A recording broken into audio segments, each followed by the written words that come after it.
Amazing. So it is 6 p.m. just on December 3rd. I'm calling this meeting to order and beginning with a roll call.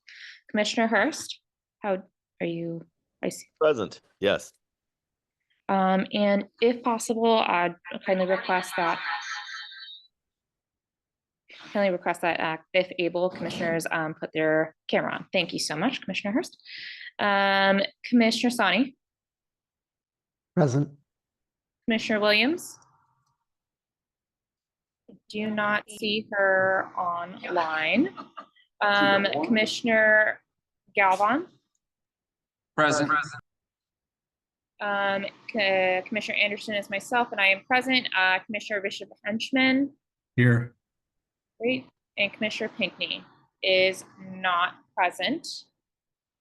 So we have quorum with 5 out of 7 commissioners present for this meeting. First order of business is to approve the agenda. There is only one item on the agenda, which is the discussion of ABRA license 127855, the family tree. But I will, so I'm moving to approve the agenda. Are there any seconds? Seconded. Just amend the agenda if possible, so we can add just some information from licensing. Okay, great. Yeah, okay. I drafted a quick agenda essentially to which is on our website, but essentially a period of public comment preceding our action, and we can have the applicant present during the action period after public comment. So with that said, any seconds to the agenda? Or any objections to the agenda? Great, with none noted, this agenda is adopted. So prior to talking about the item, I'll just open up to a quick period of public comment. I think given the engagement on the issue, I'm open to members of the public engaging directly on as we're discussing the topic, but wanted to kind of go to members of the public in case anyone would like to speak to the issue. If you are in person, please physically raise your hand. If you are online, please use the raise hand feature and we will recognize you. And if I may, just for those of us who are not there, I think we'll need to get really close to the microphone. We can all just gather here in person, very close to my computer. All right, excellent. So the first hand I see is Mr. David Perez. I will ask to unmute you now. Good evening. Can you hear me? We can. Okay. So this is a quick mention. Sorry, it's not about today's agenda item, but I just wanted to bring up an email I had written to some commissioners. Basically, a young person stole the Capitol bike share bike from me by Brooklyn Metro on the day after the election. And then on November 21st, 3 kids attempted to steal a bike share bike from me again on the Metro Branch Trail in front of the Bryant Street development. So I just wanted to bring it up to see if you all can maybe speak with public safety and or like the public bike share to see if this is happening a lot. Once was at 7:30 a.m. and once was at 7:30 p.m. And just how there can be safety for folks biking and if this is isolated or maybe happening a lot. Thank you. Thank you, David. I'll go to other members of the public to see if there are any comments and then come to commissioners for responses. Is there anyone else wanting to speak during public comment? For any issue, Yeah, right? for any issue, yeah. I'm happy to let folks go online first. I don't see any hands, so if you would like to, yeah. Okay. Well, hi, I'm Hallie. I live on Bryant Street between 2nd and 3rd Northeast. Just coming to visit about the issue on the agenda. I'm concerned about proximity to the daycare that's right there. I'm concerned about proximity to the school that my kid goes to that's a couple blocks away. Concerned about what it means for our community. you know, we've got a bunch of old timers. I don't know how the folks who have been there 50 years feel about it. So they're all into it. I'm into it, but there's a bunch of kids running around, and I'm wondering if Cleveland Park isn't just itching for this sort of establishment. Like, you know what I mean? It's just, there's so many kids running around right there. And the parking, which folks I know have spoken into. So I'm just concerned and not thrilled. Okay, thank you so much. I don't see any other hands, so I'll give commissioners a chance to respond, and then we'll move on to the item that we are primarily here to discuss. That one. Oh, no, Oh, you're okay. welcome to speak whenever you would like. Thanks, sorry. First one. I can respond. Yep. Yeah.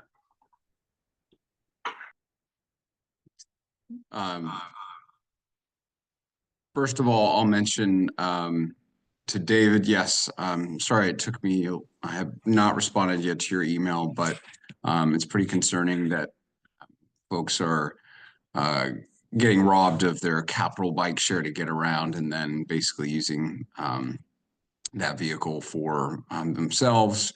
And I'm happy to engage with MPD on the issue as well, to see if maybe we can do a walk over there, or even engage Capital Bike Share. Ideally, you know, I feel like there's got to be some tracking devices on those particular units. I'd be curious to see if you had any engagement with Capital Bike Share and what they said when you reported it, just so I can get some background. But we can also follow up on offline on this as well. Great. Any other commissioners wishing to speak?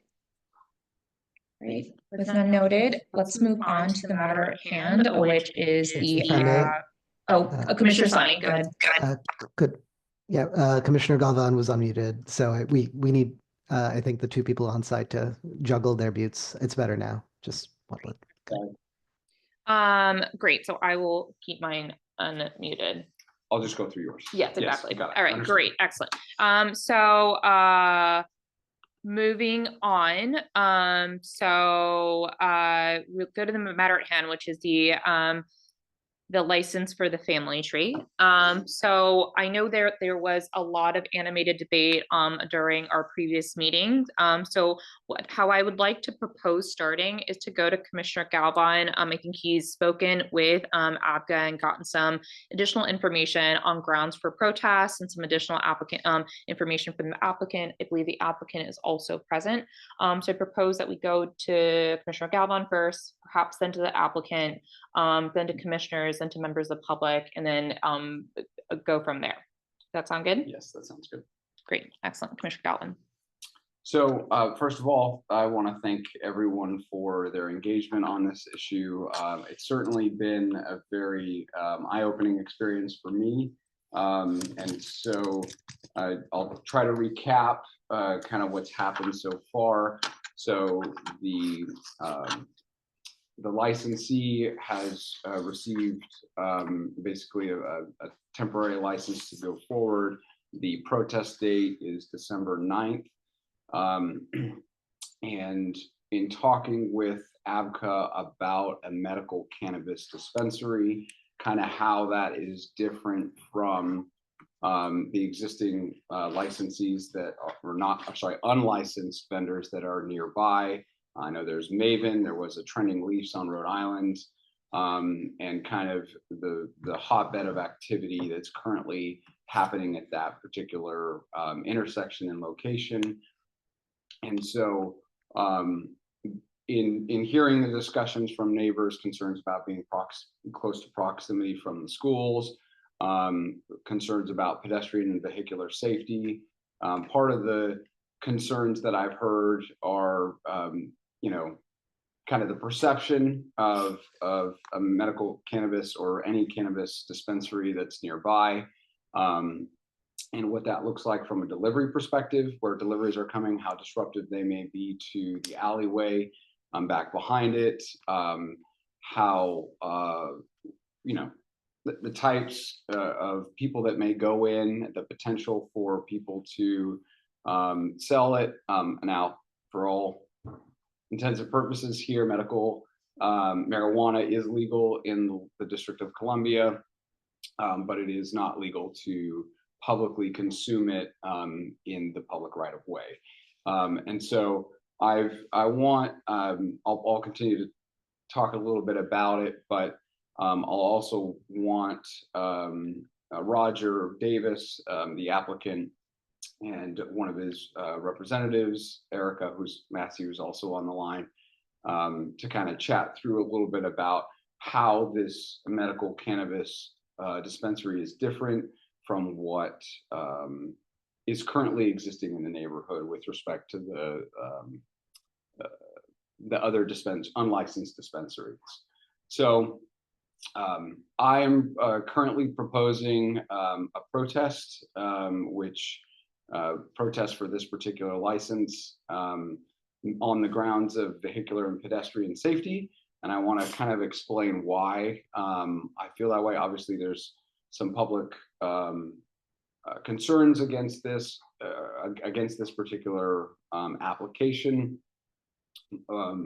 Based on, now there's only 3 different areas that you can actually protest the license That on. an ANC can protest. Yes, that an ANC can protest. There's only, I think there are different parties that can protest that have standing. In an alcohol license, you can have a party of 5, so any 5 neighbors can protest an alcohol license. That is not the case for a medical cannabis dispensary. It is more treated as kind of a pharmacy from a District of Columbia perspective. And so the parties that have standing is the ANC, the full ANC commission as a whole, which is why this protest resolution is up for discussion today. The other way is there's very recent legislation, which is why I think this is confusing for, at least it was for me until I had to follow up on it. A daycare certified by OSSE, which Emergent Preparatory Academy, which is within a few hundred feet, does have grounds to protest as well. And then any adjacent property owners that immediately have adjacent, or someone who is across the street. So those are the people who have party to protest, and they have 3 grounds that they can protest on. One is based on the process of them actually applying, if the licensee is not following the law, and how they are getting permits, how they are getting the process, if they violated any particular law within that regard. That's actually a combination of 1 and 2, and which is like the civil aspects of it. And then the third is vehicular and pedestrian safety. And so we have to narrow it down as for those reasons. Now, the reason why I'm proposing the protest agreement based on pedestrian and vehicular safety, there have been concerns about delivery drivers. I know folks on a daily basis see that there isn't a lot of enforcement of traffic violence, which we all see today, especially in that area. People are double parking. There are, because this will have a delivery aspect, both in receiving but also delivering, that folks could be disrupting people, and because there isn't a whole lot of enforcement, that could endanger other people that are nearby.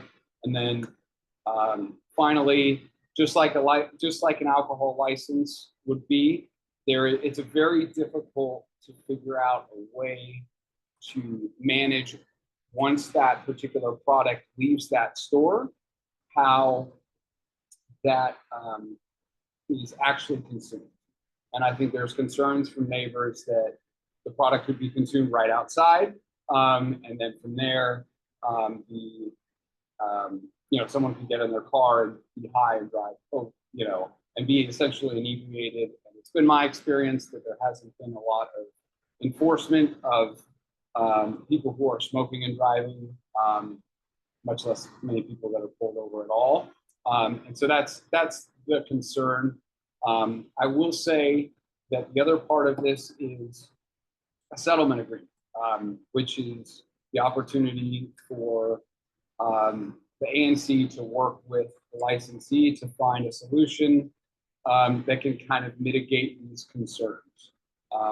So anyway, I just want to bring that up and kind of give the background as to why I'm proposing this today based on a lot of feedback I've heard. And I'm again, as always, I'm open, but I'd love for Roger to. So before we go on there, just to yes. summarize, because I think there are a lot of points that were shared here. So to summarize, the action that you will put forth is a protest. Yes. I would love an update on where the settlement agreement landed and what the process has been there. So following our previous meeting, the settlement agreement with some additional language that was specified to the family tree was passed along to the applicant, and there is general agreement on those terms. Yeah, so what was previously shared with the family tree was the license for the settlement agreement that was currently approved by this ANC for the warehouse, which is another medical cannabis dispensary that is within a few hundred feet along Rhode Island, 5th Street, correct, Commissioner Bishop Henchman? But it's essentially on the back side of Rhode Island Avenue.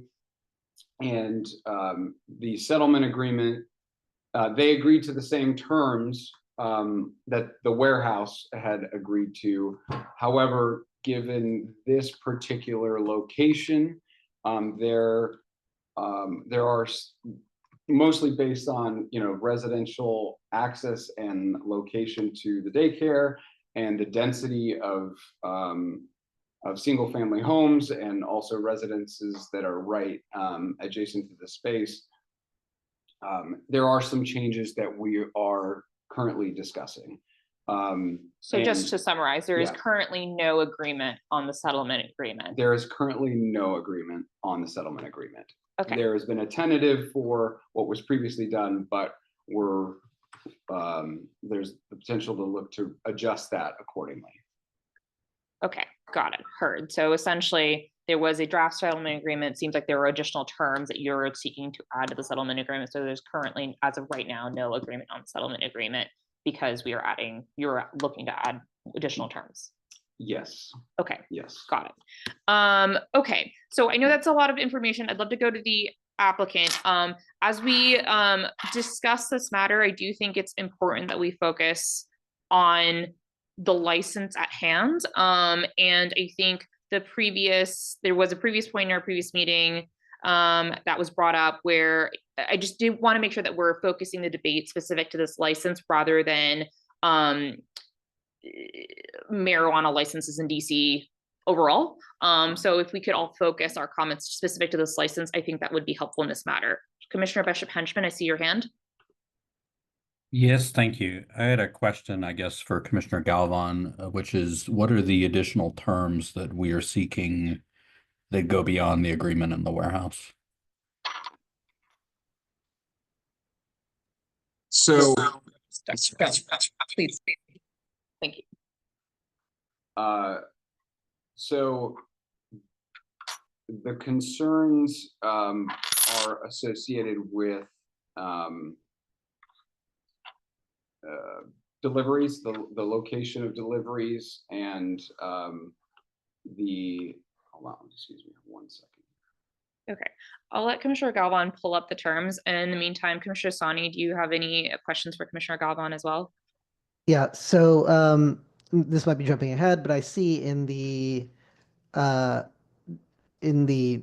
draft protest resolution, we are calling out the distance to Immersion Preparatory Academy. As far as I know, that is not something we can protest on. It's up to them to protest on their behalf. Do we have any, have they opted to protest as well? If they are now by law allowed to be standing? I think you may perhaps be looking at an older version of the protest resolution, Commissioner Sani. If you the protest resolution is linked on our website right now, which should be the current version, specifically just says that the ANC 5F protest a license in the absence of a settlement agreement presented to the commission on the basis of the establishment's effect on vehicular and pedestrian safety.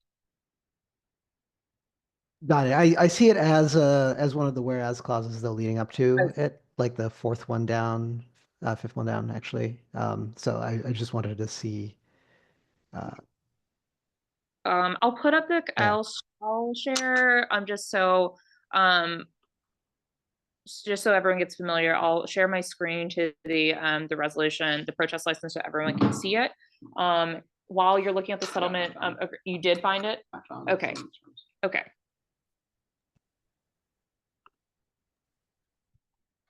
So I'll discuss a little bit the some of the additional terms that were brought up very recently, and one opportunity that the protest provides is additional time, and there's discussion about truncated hours of operation, instructions for customers not parking the alleyway or blocking the alleyway. And a lot of the stuff that I'm discussing, I have not immediately discussed with the licensee because I just got some of this information in time for this meeting. You know, discussions about product delivery via the alleyway. Also, issues with motorbikes and mopeds using the sidewalk. I don't know how enforceable. Again, some of this stuff is going to require some additional discussions if a settlement agreement is to be made. Okay. Commissioner Sani, your hand's up. Oh yeah, this is still I guess I didn't put it down. Yeah, so the version linked from the agenda is, I think, a different version than what is being displayed, and that might be some of the confusion. Okay, my apologies. I will Yeah. update. I see. Okay, my apologies. That was my error. I will Cool. fix Yeah, that makes it a little more. But I think I still had the initial question, I think, to Commissioner Galvan. Have you talked to Emergent Prep Academy, and are they planning on protesting? I have not yet spoken to Emergent Preparatory Academy on if they are planning to protest or not. I had meant to do that on Monday and I ran out of time. I know there's still a few more days. I can re-engage them and discuss with them if that is something that they are of interest. My thought is, because of how recent this particular legislation is, I think it went into effect within the past 2 to 3 weeks, I think, based on my discussions with ABCA, is that most folks probably don't know that that they can protest for this. So there will be some educational component to that. Okay. Commissioner, I'm going to recognize Commissioner Bishop Henchman, and then I'd love to move to the applicant just in the interest of time. Commissioner Bishop Henchman. Yeah, sorry, just to weigh in on this discussion, which may be moot given it's no longer in the draft resolution, but to Commissioner Sani's question, my read of the statute, and maybe we should reach out to ABCA on this, or maybe somebody has and can answer this, but my read of the statute is that any eligible protestant, which includes us as a commission, can protest for any of the given reasons, one of which is the location of a daycare center within, well, it says 400 feet in one place and 300 feet in another, so that's a problem too. But but at least, I haven't gone out there with a tape measure and measured it, but just on the Google software, it looks like it's within 250 feet. So, we may not have answers on that, but I just wanted to add that. Thank you. All right, Commissioner Sani, your hand is up. Sorry, I didn't lower my hand, so we'll get to. All right, I think at this point we've gotten a lot of input from sorry, Melissa, do you want to speak to one of the points just from the committee's perspective, and we'll go to the applicants? All right, Melissa, I'm going to ask to mute you now. Hi, thank you. I just wanted to say, yeah, Mark and I met yesterday, and with all this new legislation, I did reach out to ABCA for some clarification on, there's language about distance to a property line versus a main address versus a main entrance. And so I think the additional time would help the committee and the commission kind of get clarification on that as well. But we did reach out to Sarah earlier today and just are awaiting additional clarification on those points that Mark and Jim both brought up. Great, thank you. All right, Miss Massey, I'm going to recognize you now, and then do we also see They both may be together? Okay, all right. Erica, you should have the request to be unmuted now. If you do, okay, great. I do see that you're unmuted. I am, yeah, and Roger is actually online too. He is Okay. under the iPhone, Sunny's iPhone. Okay, is it iPhone 10 probably? I believe so, yeah. Okay, I'm gonna recognize iPhone 10. No, I think it is iPhone 10, yes. Okay, got it. Roger, you should have the ability to unmute yourself now.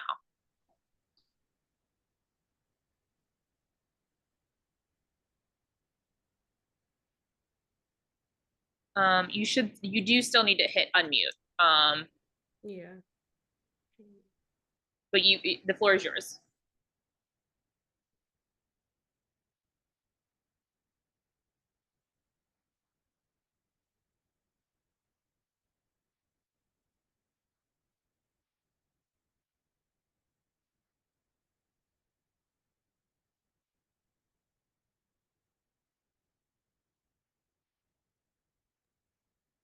Can you hear me? We can hear you. Oh, okay, I'm sorry. Yeah. So Mr. Galvan, I sent you the settlement agreement, and I know we've been, kind of corresponding via email, in terms of Oh, Erica, it's a little bit hard to hear you. If you wouldn't mind speaking up just a little bit more, but we can hear you. You're just a little faint. Is that better? Not really. Yeah, I'm not really for sure what's going on today with the sound. Can you hear me now? Is that better? That is better. Okay. Yeah, so I was saying, Mr. Galvin, I know we were corresponding via email in terms of the settlement agreement. And I did send over some of the changes that I noticed in there to you and Melissa. And I didn't have a chance to meet with you yesterday with Roger, but yeah, I believe I was just waiting on an update on that. But in terms of, I believe there's a question as far as recreational and the difference between medical. With recreational, Family Tree is not that. Family Tree is a medical dispensary that will require a DC medical marijuana card and valid ID for purchase of medical cannabis products for a licensed at a licensed dispensary. Now, anyone who does patronize the facility will be a patient, and they must submit an application to self-certify, but also pay a non-refundable fee of $30 to ABCA. Now, once a patient submits their application for a medical cannabis card, that's when the review process actually starts. And officials within the government of DC will look over the documentation included in the application and also render, a decision about whether or not to issue the card.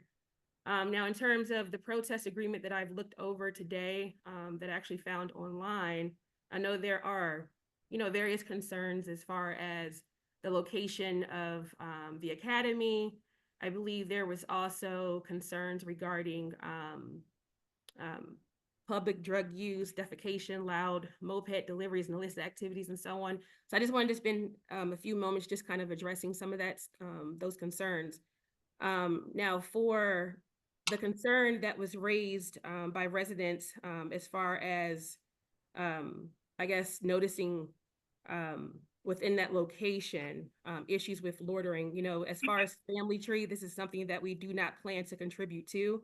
We definitely understand, most of the issues of the neighborhood and plan to abide by all noise control provisions, trash and rodent control, cleanliness of the public space, as well as security and compliance with all APCA regulations. Also, in terms of, I believe there was a comment as far as it being a low barrier to anyone over the age of 21 who can self-certify that they have a medical need, even though they are not a licensed medical professional. APCA changed this because some people cannot afford health insurance and obtain doctor referrals. So APCA actually implemented this change to ensure that patients are able to obtain cannabis for medical use as quickly as possible. And as far as the location within a certain threshold to the academy, the actual minimum distance requirement is 300 feet. I know you guys said that you wanted to reach out to APCA, but this is something that we actually had to verify before we were approved at the location. But the actual requirement is 300 feet from a school. And also, according to the DC Zoning Commission, the 300 feet threshold does not apply when the main entrance to a school or the nearest property line of a school is on or occupies ground zoned for commercial or industrial. So I just wanted to make that clear. And then I think the next issue was about the property value. I believe it was stated that a marijuana dispensary can lead to a 3% to 9% decrease in property values, and other municipalities have concluded, and so on. I guess I was just trying to wonder where that, what was the source for that? Because whereas studies have also shown homes located near cannabis retailer are more than likely than others to appreciate in value. And that's according to a 2024 analysis that was provided by Normal. Now, this study was conducted in 3 different states, which is Colorado, Michigan, and Oregon. And researchers have examined annual increases or decreases in median income prices and zip codes with a dispensary compared to median income price changes. Now, researchers concluded that homes located in towns with dispensaries experienced on average an annual increase in home valuation.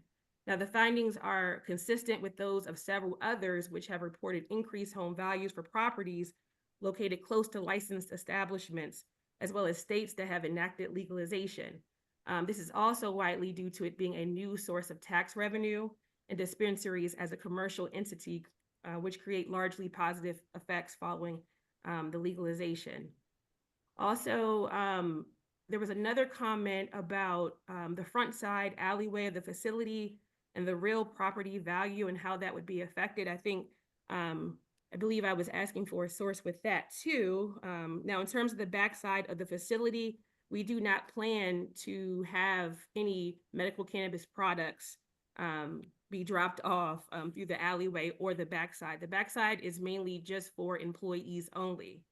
The front side would be for the delivery of medical cannabis products. And in the settlement agreement, I believe we sent over a possible agreement or provision as far as a time frame for that. And I believe that was from 8 to 6, but is definitely negotiable. Other than that, as far as noise, I know that was another concern where we plan to take reasonable actions to ensure, that music that we do intend to play inside the store is not audible inside any residential properties that surround the facility or on the sidewalks from the location, and steps to control noise from patrons entering or exiting to avoid, any disturbance with nearby residents.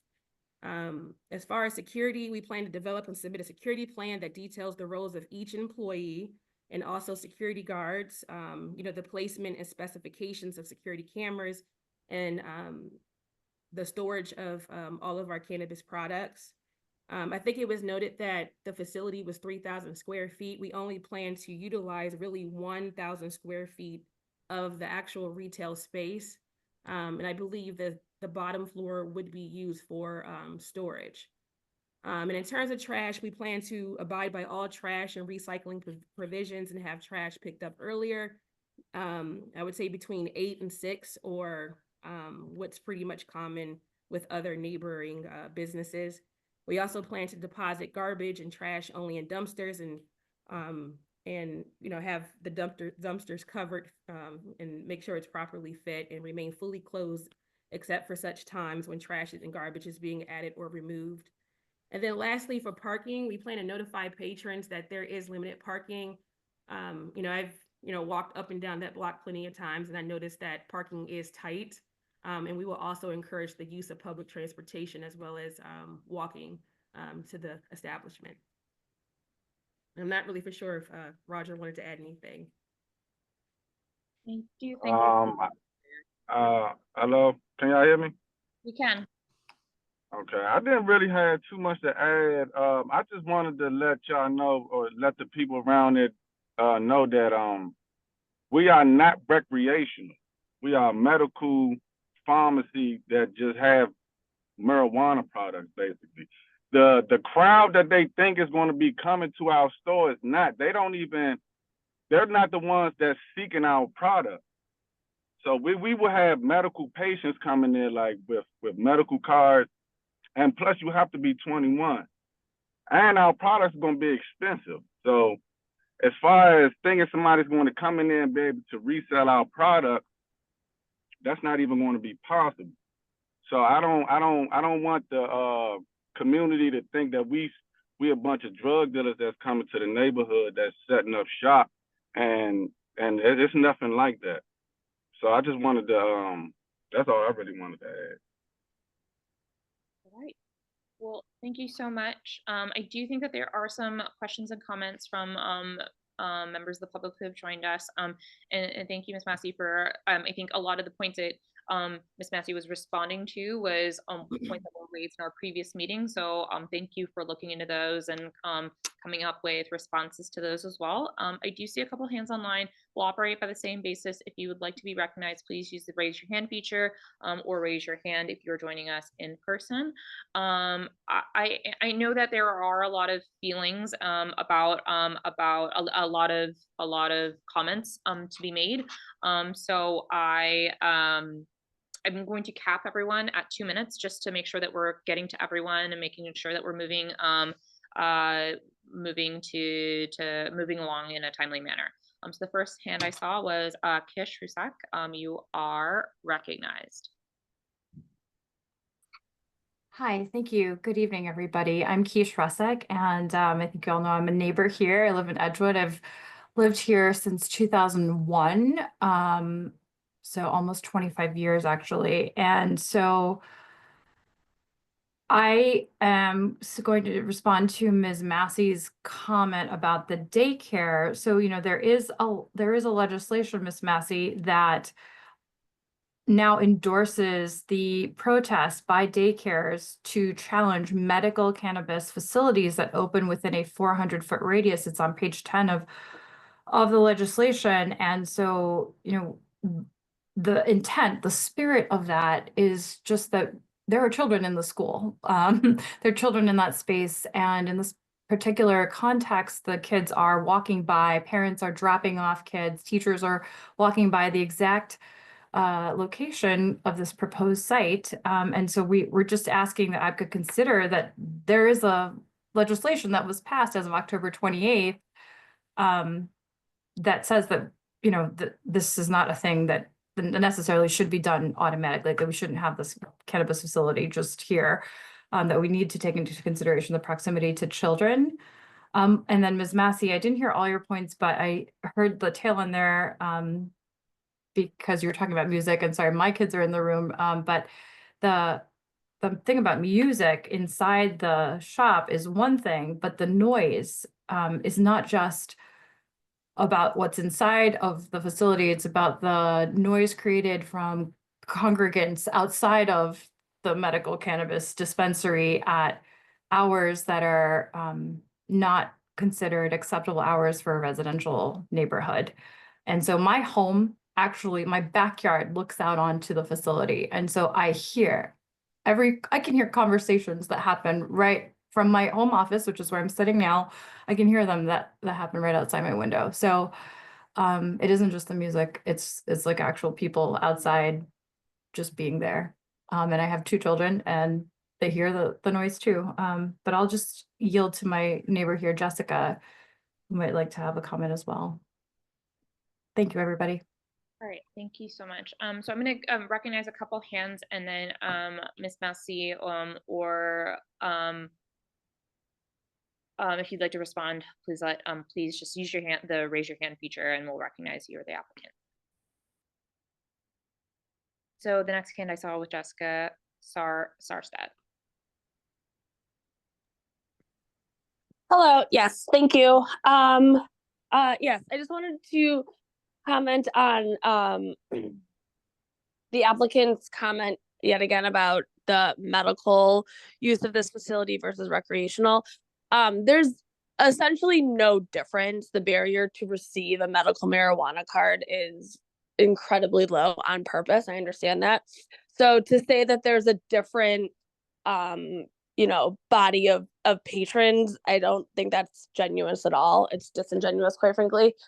So I just want to name that is that there's such a low barrier between the two that I do think it's the same same body of folks. Also, we also know that, while you guys don't intend to contribute to loitering, we also know that there's a lot of loitering that happens from marijuana stores, liquor stores, gas stations around this exact block, whether or not the establishment intends to contribute to it or not, it does happen. And I think it's the role of the ANC to look at this block holistically, not just this establishment in a vacuum, and what is best for this community as a whole. Lest us also take the point to Keisha's is that this whole thing should be moot because you are well within the 400 feet radius of the daycare of the school that piece of legislation is trying to protect. So I really need us to take a look at that as well. In terms of the parking, the loitering, and the trash that inevitably will happen, while again, Ms. Massey, I appreciate your comments that you don't intend to contribute to it, I still haven't heard good solutions for it, especially knowing that the owner of this establishment wants to use the back of the alley when there's limited space and limited parking. So again, I request the ANC to really consider the needs of the neighborhood writ large, the entire atmosphere of this block specifically. It would be disingenuous for us to not look at that and take a look at how it's impacting the community as a whole. It's in the spirit, while yes, we have passed, legally, is that it? Yeah. You're 2 minutes, you're at 2 minutes and 30 seconds. But I'd be happy to come back to you after we recognize some additional hands. Okay. Commissioner Sani? Yeah, I wanted to drill in on the loading question, specifically I believe last meeting it was mentioned that there was going to be a covered or a kind of a garage door installed in the back of the property to allow for loading and unloading in a closed manner, like close to the public. But is that, it seems that Ms. Massey had mentioned loading will not occur and deliveries will not occur in the back. Are we saying deliveries as in delivery pickups for like online ordering, or are we talking about deliveries of product to the establishment for sale? Delivering product to the establishment for sale will be delivered through the front door. The only thing the alley will be used for is employee parking inside of our parking spot. That's what I'll build the garage and everything for in the back. Cool. Thank you. Roger, just to add on to that question. So no patrons of the establishment you wouldn't be doing any curbside pickups or anything like that? No, we ain't doing no curbside pickups. You will have to come in before you purchase your product, even if it's online, you will still have to come in with your medical card and your ID to get scanned, because you can only purchase a certain limit a day from a medical dispensary. So you will have to be, it's from seed to sale. It's basically just like being tracked by alcohol. So we can't just give it to anybody. You can't go out to the car and give it to somebody and nothing like that. They have to be scanned by the POS system that's given to us by ABCA. Okay, great. I'm just going to look to anyone in the room. Anyone wanting to speak on this matter? Can I ask you a clarifying question that Sure. Massey raised about the daycare being a commercial building? I think she mentioned that, but from her perspective, this is I think I'll let Ms. Massey clarify, but I think she was speaking to kind of the zoning regulation, where I think the way that I understood what she said was that based on certain zoning in certain zones that that distance doesn't apply, and she was arguing that the zone that we are in, that may not apply. I don't know, Yeah, but I think that is the way that I understood what she was saying. I did too. But as far as like the daycare and people walking by, we're not allowed to do any advertisements. Nobody will be smoking inside or outside of our establishment. When you walk past our establishment, it's going to look like a dentist's office. It's not going to be people in there. You're not going to be able to peep in there. Nobody's going to be walking past and smelling marijuana. It's not going to be people hanging out. It's not going to be music blaring. It's not like a hangout spot. This is a dispensary, a medical dispensary. This is not a hangout spot. It's not a coffee shop. This is not nothing like that. People will be coming to get their products and going home. Like, this is not like a hangout spot. You can't bring your laptop and hook up to the Wi-Fi. There's no video games there. The only music that will be playing is like you walking into a T-Mobile store or Apple store and they got like a little speaker in there. We're not gonna have a sound system and a DJ. It's not that kind of store that's coming to this area. And I understand like people concerned about certain things or certain stuff that you might see on TV or some stuff like that, but this is a medical dispensary with a waiting room like a dentist's office. You actually have to be a certain age with a medical card. And there is a major, major difference between medical and recreational marijuana and patients and people who want that kind of stuff. The people that we're catering to are medical patients. Like DC only does about $4 to $5 million a month with medical patients. Those are the people that we're targeting. The black market is the black market. We can't control what happens to that. We are in the medical field. We are not nowhere near the recreational field. We won't have no recreational products at all. All our products will be tested from here, from a cultivator from DC that ACRA's approved. You can't smoke on our facility. You can't even take it out the bag. And to help with like people I don't think people are going to come to our store and buy something if they live 4 to 5 minutes away and smoke outside. That wouldn't make sense. Most people will go home. I don't see nobody sitting in their car outside rolling up if they live 5 to 10 minutes down the street. Why would you take 10 minutes to do all that when you live right down the street? So we're not, and we will help with that. We'll put on our exit bags to say, hey, go home or something like that. We'll have a little catchy slogan.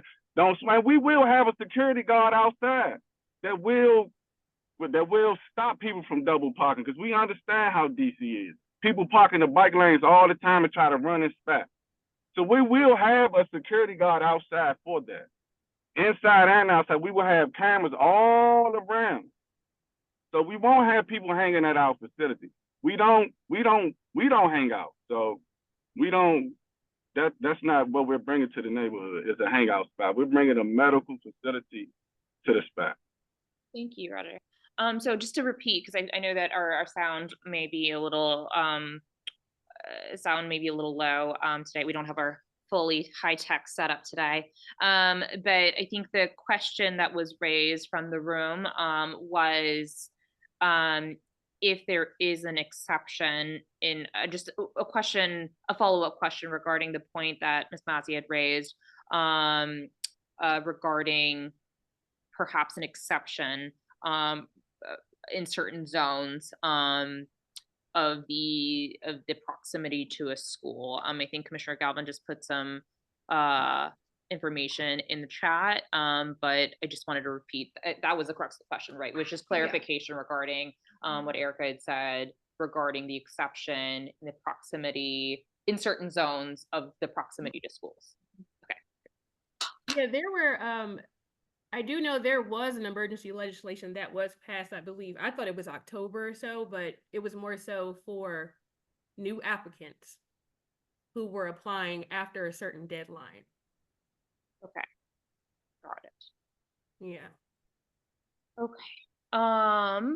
Any other points that anyone wants to raise? Any additional questions for the audience? I also wanted to address the neighbor who said that it was disingenuous I believe.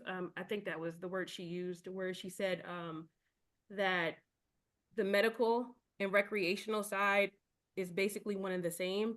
And I think what she needs to understand or, be educated about is that in order for someone to actually purchase medical cannabis, they have to have a medical card. They have to pay $30. The average person on the recreational side who prefers recreational cannabis is not willing to pay $30 for a medical cannabis card, right? They would have to pay that on a monthly, or depending on the type of card they receive, they would have to pay a certain fee, okay? And then also, as far as the medical side, the biggest concern with medical are the prices compared to recreational, right? Where the products come from Washington, D.C., they are given as a wholesale to facilities where the prices are essentially marked up. So the average product inside of a medical facility might start at $60, but on the recreational side, it may be $20.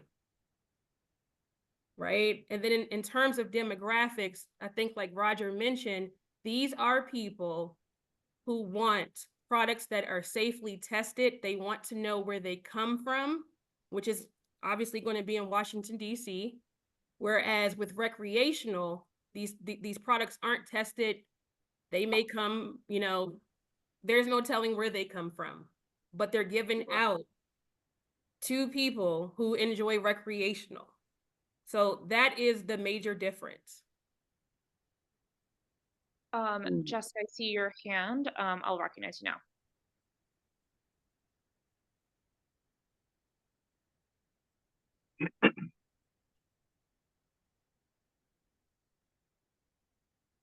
Hi. Yes, that was me. And while I appreciate your response, I am educated in those facts. And again, anyone without a doctor's note can apply and essentially get it. So that is just the truth. In terms of what the ANC, I'm urging them to do for your constituents that you represent, I really want us to drill down on the piece of legislation that passed and the EPCA rule, because I do think this whole thing could be moot. And I think we need to protect the direction that this neighborhood is going and where we want it to be going. I was curious, Miss Massey was talking about property value, and I'm wondering if she needs to become educated herself on how that congregating liquor stores and marijuana stores will not contribute to the property value, but rather decrease the property value. I know she was quoting some sort of, I think, national survey. I'm not sure she fully understands exactly what this block deals with on a daily basis. So I just want us to keep that in mind too. Yeah, no, I definitely understand what you're saying, but do you have any studies that prove what you're saying as far as property values being decreased? That's what I was asking. Sure, I can get that for you, no problem. Yeah, and I can provide the study that I found as well. Yeah, but it also alarms me, Miss Massey, that you think that another marijuana store in this neighborhood, specifically on this block, and I know that you all say that you're from this neighborhood, but specifically if you knew what was happening on this block, I think you would think differently. And I know you guys received a conditional approval before you even had this location, and this location matters. This location is different. And I think the ANC, this is what you're hearing and pleading. You have over 100 signatures from the community that is asking you to really take this block specifically into consideration. We are plagued with issues because of marijuana stores, because of liquor stores, and we really need you to act. Thank you. That's I just want to let her know the reason what we were saying about she need to be educated on the difference between recreational and medical. It's not that you can't obtain a medical card easily. We want people to be able to obtain a medical card easily. We are telling you that there's a difference in the person that wants recreational marijuana and a person that wants medical marijuana. We want people to sign up. You want people to sign up. You want people to go get a product that's tested.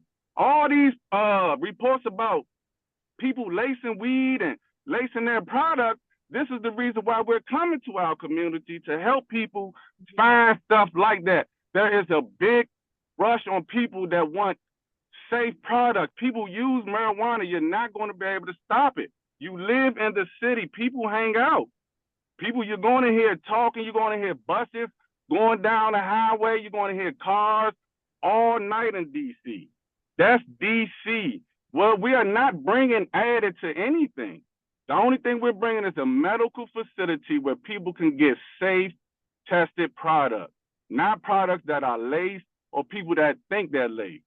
So that is the difference. That's why we say you need to more educate yourself on the difference in the people and the person that wants medical and recreational. That's all she was saying. Thank you so much, Roger. Keish, I see your hand. I'll recognize you now. Thank you. I appreciate it, Commissioner Anderson. So I think the reason we're all here is to hopefully convince you to accept everything we're saying and protest on our behalf.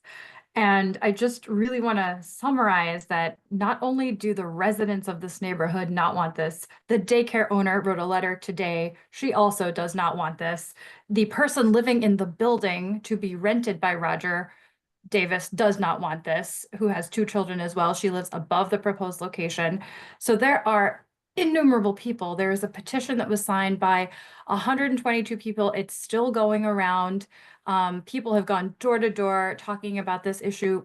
We do not want this. Residents, the daycare owner, the person living in the building. So please consider that when you decide whether or not to protest on behalf of the people who voted for you as our commissioners. Thank you. Go ahead. Sure. Yeah, if you feel comfortable, would you mind sharing your name for the record? That's fine. Yeah. My name is Cam Lilly. I live not too far from here. I'm from DC. I'm kind of new on the subject, so forgive me, but it sounds like we are projecting a frustration about kind of similar businesses that are occurring onto this new business that is existing. And I can understand and I can empathize with those who live around the block where the chaos is occurring. And I want to make this very clear that these problems are real, your feelings are real. I hear you, but there is a noticeable and quite concrete difference between a recreational facility and medical facility. I don't have any numbers or things or pointed things. I can get those for you if you like.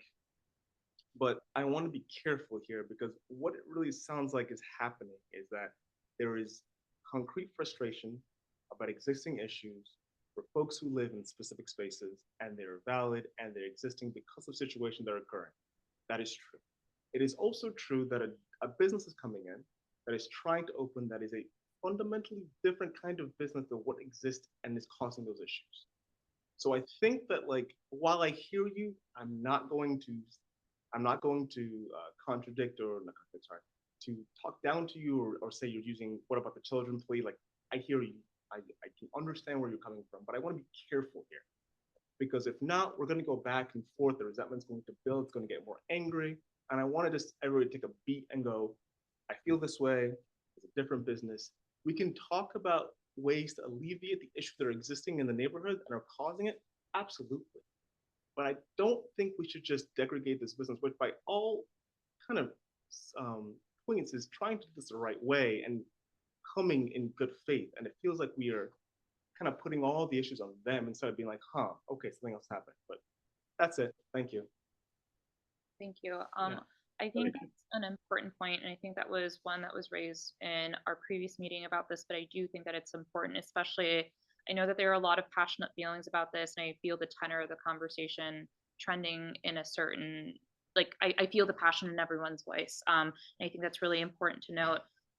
But I do want to point out something that I think everyone, that's kind of, that is, I think, obvious, that needs to be stated, that this business isn't currently operating. So there are problems on this block. Commissioner Galvin and I talked about this pretty extensively during the week, where I want to make sure that we're not blaming this business that's not currently operating for the problems on this block. I think we also talked about perhaps getting, I think there was a public safety walk that was organized maybe a year ago, maybe doing that again so that agencies that are responsible for some of these issues are addressing these issues.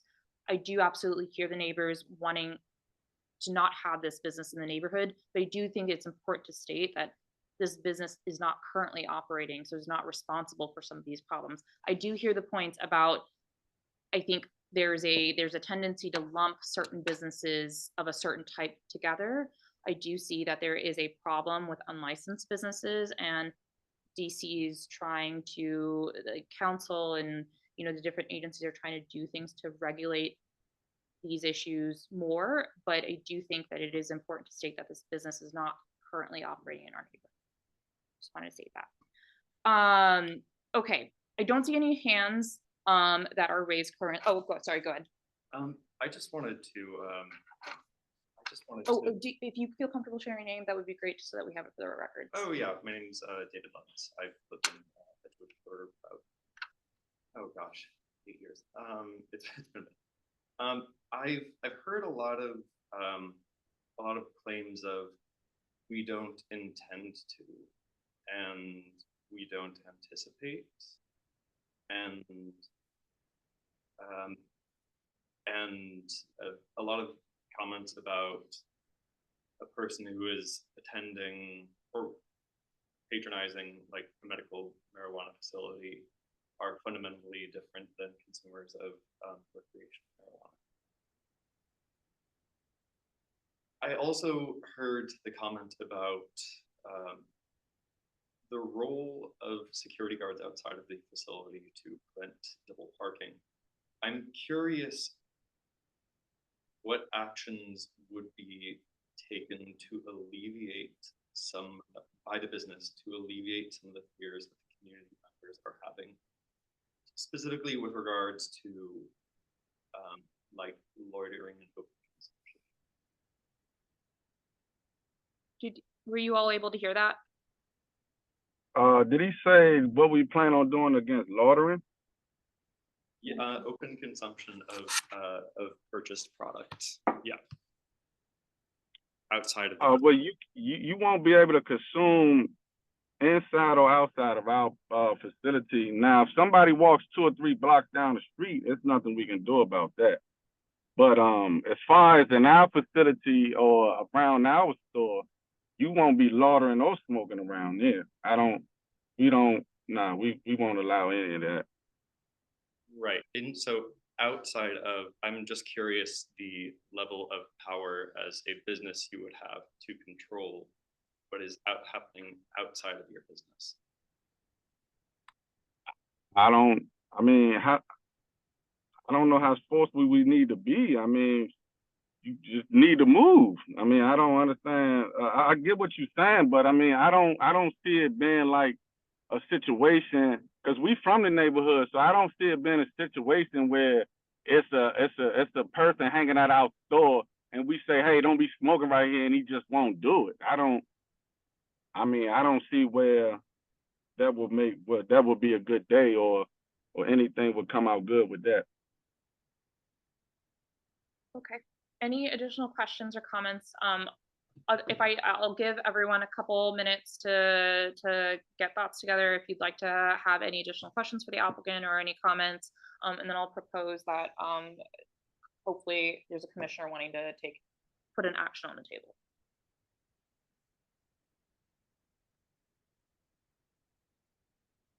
Okay. Can I ask? Yeah, I'm so go. sorry. No, of course.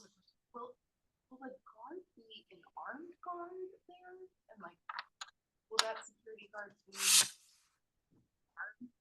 armed? Yes, it will be an armed guard. We plan on. I'm trying to get MPD, DC, the police to sit outside. I don't know exactly the paperwork I gotta fill out to do that, but yes, it will be an armed guard. Okay, I see 2 additional hands. Keish, I saw yours first. You are recognized. Hey, yeah, we don't want the armed guard either. That's it. Okay. Okay. Great. Jessica, you are recognized. For the record, I wanted to make sure that Miss Massey knew that I sent a report from Cato that has figures about how dispensaries negatively impact property prices. Commissioners, please let me know if you guys need me to send that in a different format. No, we have, It went directly to me, sorry. I think it directly to the host, so we can share it to, yeah. Okay, great. Yes. Go ahead. Roger, a question for you. The question about the armed guard. Why is it necessary to have an armed guard? Has there been issues at other medical dispensaries that would require, and I guess what would they be armed with? I mean, well, armed with the gun. And well, I travel a lot. I go to Vegas, I go to California, and every dispensary I go to have guards. I've always wanted to own a dispensary, so I've always planned on having a guard. And plus, this is a family business. You know, I plan on having my sisters in there working, stuff like that. I wouldn't even feel safe with any business. I don't care if I'm selling hamburgers. I just feel like everything should be protected. This is DC. I don't care if you in Georgetown. I don't care where you at. It's a dangerous city.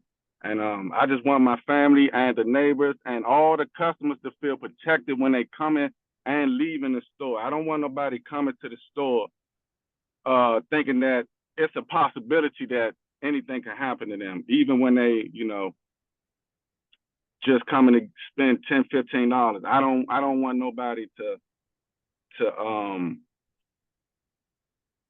feel unsafe. Roger, I have a question for you. I think on the previous ANC meeting, you had mentioned that you had worked, I guess, could you talk a little bit about, this is like a common question that we've asked for applicants who are applying for an alcohol license. Could you tell us a little bit about your background and your experience running a business? I've only tried to run businesses. I believe this is the business that's going to take me and my family to where I wanted to go. I've tried to do dump trucking, all types of businesses. My background is basically just trying to open a bunch of businesses and stuff like that. But I don't really have a strong background in the medical field. I just I don't know. I mean, I don't really have a strong background in business. Like as far as, running, I don't really have a background in that. Like this was the opportunity that DC gave out. The application wasn't expensive. I fit all the guidelines to become a social equity applicant. So I just went for it and they approved me. And like I was telling Mr. Galvin, we'd already signed the lease.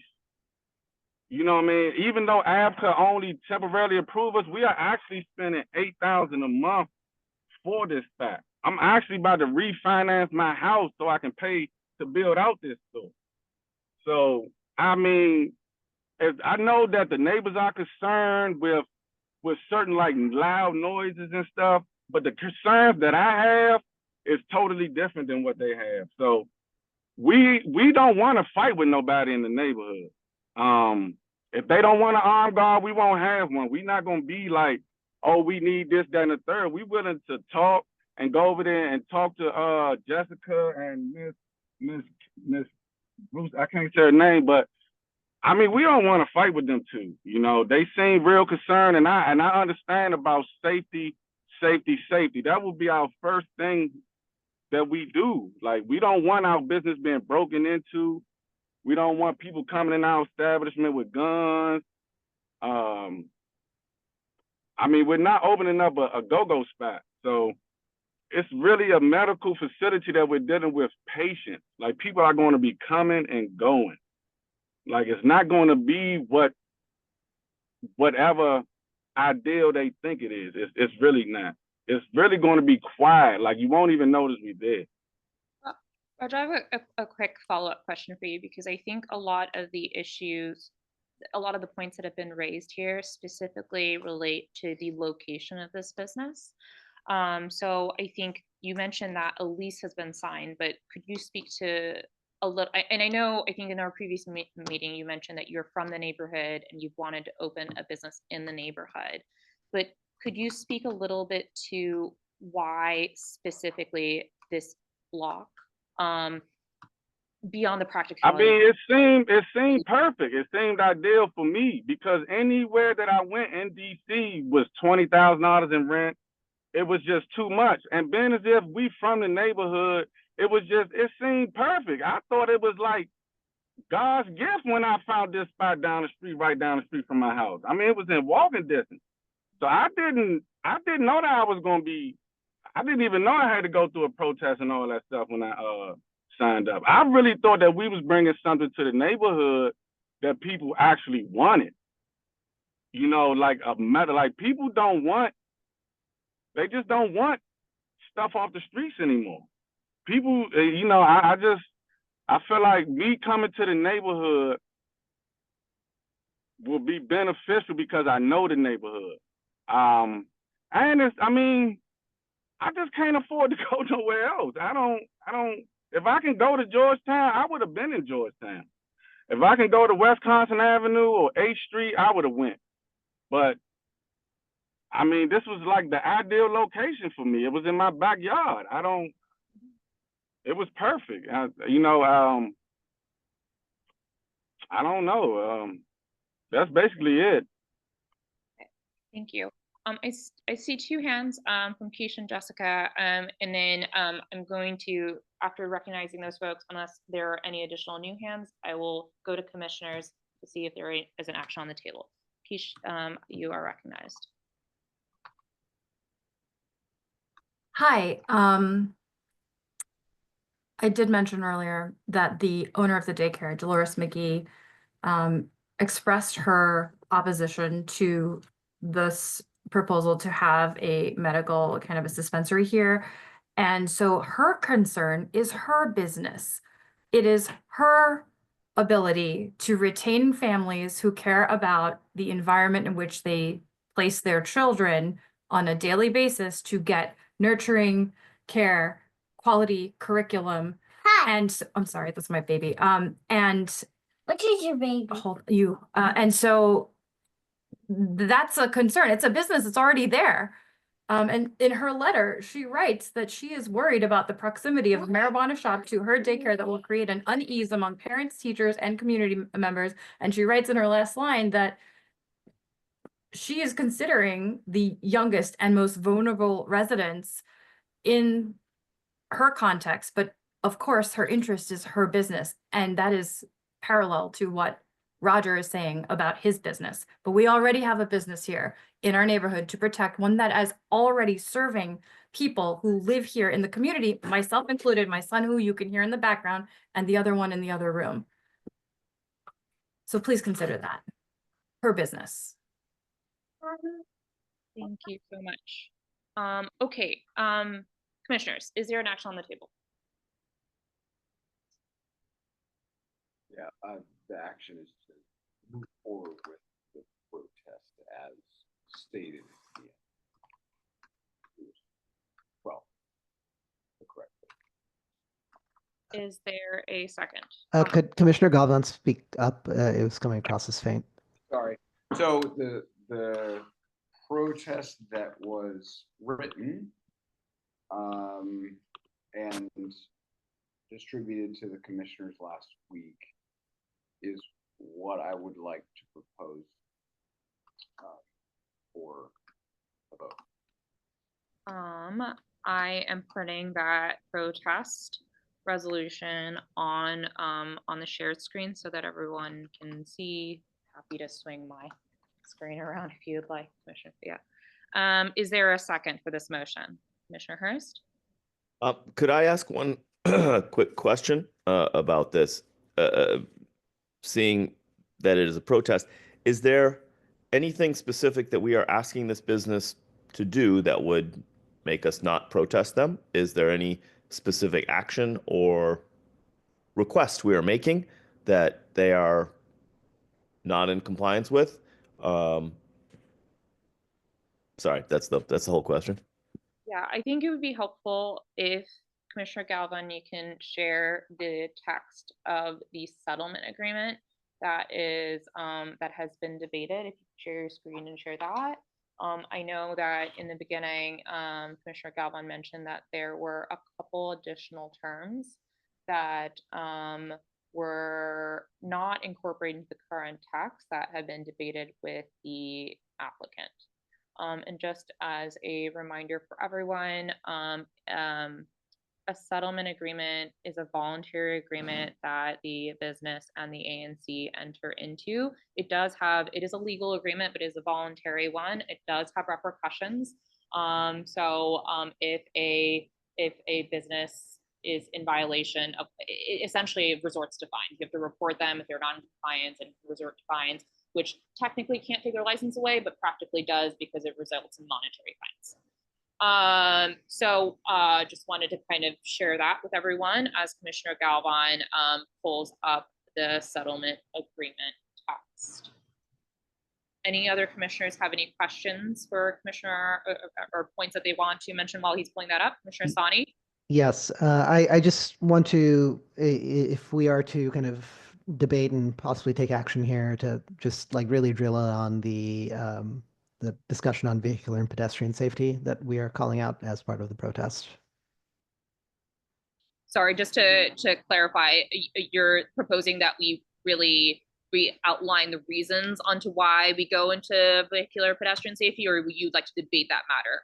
I would like to hear that as part of the readout of the situation. I'm not necessarily requesting anything be amended onto the resolution. Just I don't think we just because of all the other discourse happening have heard specifically about that. Got it. Sorry, just so I understand correctly, you would like to, and also since Commissioner Galvin was trying to adjust the fan that is blowing very loudly in this room, so your point, just to summarize, was to have further discussion before we pass this, before we vote on this resolution as to why we're focusing specifically on vehicular and pedestrian safety and calling out specific points with regards to that. Is that correct? Yeah, I think aside, like I think I've maybe picked out parts that might be contributing to vehicular and pedestrian safety, but just hearing it summarized as we enter into debate on action. I'm going to recognize Commissioner Bishop Henchman, who's probably saying that we are out of order technically because we have a motion and we're not doing anything on it, but I'm going to probably disregard that point and allow this debate to continue. But Commissioner Bishop Henchman, you're recognized. No, I mean, that is true. We do need a second, but I will say I do appreciate everybody's comments and input. I think we've now done those 2 meetings, and I know people take their time out to be at these things, and I appreciate it. And all the information's been helpful. I just want to raise a point that I don't think it's been raised yet, which is the voters of DC voted to legalize this industry. And the vote on that was, it wasn't even close. It was 70-30, and I pulled it up, and in Edgewood it was 70-30. And I don't know if anybody was on the losing side of it, but that's how democracy goes. And so the voters chose that we have this industry here. So I just want to echo Commissioner Sani that there are limited reasons that we can protest and have a protest stick. We don't want this in our neighborhood is not one of those reasons. It has to be much more specific than that. I think the resolution does speak to that. I personally do have concerns about the daycare center aspect of it, and hopefully we'll get clarity from ABCA on it. Ultimately, they shouldn't even be allowing the application if it violates that provision, whether or not we protest it. But, just echoing Commissioner Sani that if the resolution's about vehicular and pedestrian safety, that that's what we're talking about, and it's not to do a disservice to the other points that people have raised and the concerns that people have raised. But we're really limited in what we can raise as an objection. And you know, the applicants have a right to apply and to try to open this business. That's the law, and it's the law made above us. So I'll leave it there. Thank you. Thank you, Commissioner Richmond. I think to add on to that point, so to enter, I guess, to enter a protest, we do have to, there are limited grounds, as we've all raised, on that the ANC can protest on behalf of our neighbors. The protest doesn't necessarily need to go into detail. The protest resolution doesn't necessarily need to go into detail as to why we've selected those grounds. We just have to select a grounds and enter the protest there. I do think that it is, if we are entering a protest under the grounds of vehicular and pedestrian safety, because a lot of the comments this evening, and I think this is what Commissioner Kafani was saying, because most of the comments that we've been hearing from our neighbors haven't focused on that fact. If we do decide to protest on pedestrian vehicular safety, we should, I think it would be in the interest of kind of transparency and kind of making sure that we're all on the same page to focus on why we're deciding to go with that path. I'm going to pause there because Commissioner Galvin has shared his screen. Thanks, everyone. So what I'm sharing right now below is the settlement agreement, which basically discusses a lot of the concerns and matches fairly closely what the warehouse has with respect to, you know, sign visibility, on-site sales, deliveries.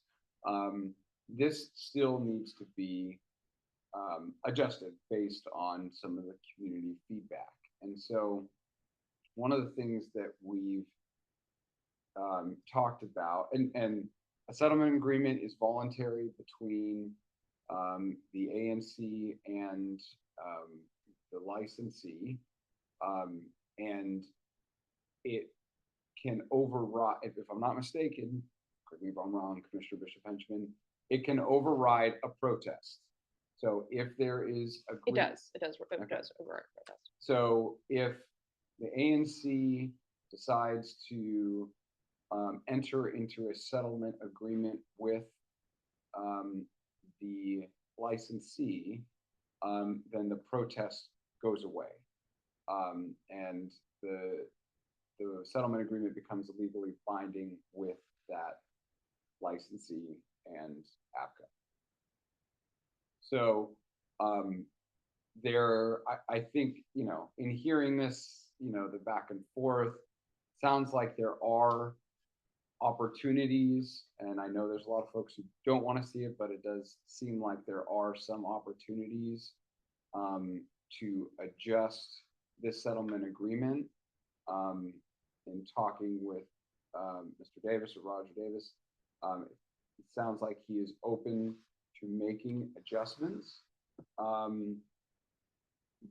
But I don't know if I can't say with confidence that every single concern can be ameliorated, right? With this within the bounds of the law that APCA will accept this settlement agreement. But we have currently, the ANC has currently done settlement agreements with liquor licenses, in the process now of a protest with Edgewood Wine and Liquor across the way to adjust hours and different components of their settlement agreement. So my point is just what I'm showing on my screen. The top few bullet points have not been discussed with Mr. Davis or Ms. Massey, and those opportunities, it sounds like, are still there. However, I know we're running out of time for an actual protest, at least from the ANC perspective. So I think that's where we're at. Does that answer your question, Commissioner Sani? I think that was Commissioner Hurst with the question Sorry, as to Commissioner what terms we were kind of waiting on the applicant. But I'll let Commissioner Hurst speak for himself. Sure, that does mostly answer my question. I mean, the biggest thing that I see, I mean, it sounded to me like looking through that document that they seem to have agreement or they're willing to come to an agreement on most of those things, except, of course, I have not heard that anyone is willing to come to the agreement of the hours going from 9 a.m. to 5 p.m., which is substantially different than what their original hour proposal was. Yeah, again, this is recent information that I just got, so I haven't had that conversation. I mean, maybe Okay. talk about it immediately, but only Sorry, if time is given by the chair. Is the truncated hours of operation, is that something that that the ANC people negotiate on behalf of the ANC proposed truncated hours of operation of 9 to 5 p.m.? So that is a request from neighbors if there were a settlement agreement that were to be agreed upon, what could be done. That's other commissioners. I don't know how you all feel, but that's just, it's a starting point for discussion. But I think that to me seems like there's a lot of overlap there with school hours. If the concern is like the business operating during school. Yeah, and again, this is one. To be fair, I received it from one person, so I don't know if it was a full representation of everyone or what, but that's the. I feel like if the business is going to succeed having them end their hours at 5 p.m., which a lot of people are still at work, and having no weekend hours, I feel like it would probably be pretty hard to operate as a business doing that. I'm gonna go to Commissioner Bishop Henchman with his hand up. Okay. Yeah, I think I agree with Commissioner Hurst on that. And on the list in front of us, I mean, if our objection is vehicular and pedestrian safety, you know, number 2, number 4, number 5, I get the connection between vehicular and pedestrian safety with the others. I don't get the connection from 1, 2, and 6. So maybe that can, or 1, 2, 3, sorry, 1, 3, and 6 of the list there. So maybe that could be explained to me, but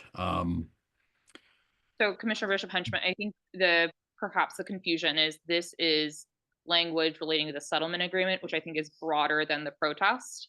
So I think that there have been a lot of points. I think your point may be if we're protesting under our grounds, then the issues relate to the grounds that are outstanding. Is that kind of the point you're trying to make? Yeah, and I guess just kind of a general frustration that you know, I don't want to negotiate in the meeting here. And if we're still coming together with what our position is, that's not really fair on the applicant. So we should decide what we're asking for and give them terms. And if they're willing to accept them, great. If not, not. And frankly, I thought that's where we had left the last meeting. You know, on the hours, I'm concerned that is a radical departure from all of our previous settlement agreements and what ABCA has upheld. I mean, we'd be asking ABCA to really push the envelope on what they've accepted in the past. I think I'm gonna raise my hand and to the point of the hours too, I think one point that I have raised in relation to settlement agreements relating to alcohol licenses is that we look at businesses in the area and we're not essentially discriminating one business on hours of operation. I understand that given the only cannabis settlement agreement we've passed so far is the warehouse, and I keep turning to that because I think that's the only one we've passed thus far. It's just a couple blocks away and has very different hours of operation. I understand that there are specific issues on this, kind of specific details regarding this block, but I would be concerned if we're passing a settlement agreement with one business with these very truncated hours versus one that has more broad hours. But I do think that Commissioner Bishop Henchman has a kind of a broader general point. I do think that is also where I thought we had left the previous meeting. I think the motion to have this special meeting was one that I had proposed because I think there was some miscommunication about the settlement agreement. The applicant was willing to come to wanting to discuss the terms of the settlement agreement. It seems like those discussions are still ongoing. I know that this date was particularly chosen because it was the date that we could all gather prior to the protest deadline. As with all licenses, the ANC can support a license, can protest a license, or not take action at all. So I just wanted to also put that on there where if you're not ready to take an action now, that doesn't necessarily mean we have to re-meet again. I would like to have some action, if there is action, to happen today, because we already have called a special meeting to discuss this issue, and we had kind of punted the issue down the line, right, from our previous meeting. So I think those are just a couple points that I wanted to point out, that A, the ANC does not have to take action, and B, if we were passing a settlement agreement more broadly, unless there are very specific issues pertaining to a business, that we kind of have some parity amongst agreements. And then 3, just seeing if we're ready to take an action of some sort. Are there any outstanding issues from any of the commissioners? Commissioner Galvan. I'll just make a note that maybe I misunderstood what the ending from the last meeting was, but if in the absence of a settlement agreement, that protest can give additional time to meet that, if that's necessary, or if the commission wants that, as we had done that for the alcohol license for Edgewood Wine and Liquor, similar, not the same, but I understand these things do take time, right? And there's a lot of folks that have reached out. I know there was a holiday in between. I know that I'm doing my best to try to get the information I can, and I've had several conversations with a lot of people.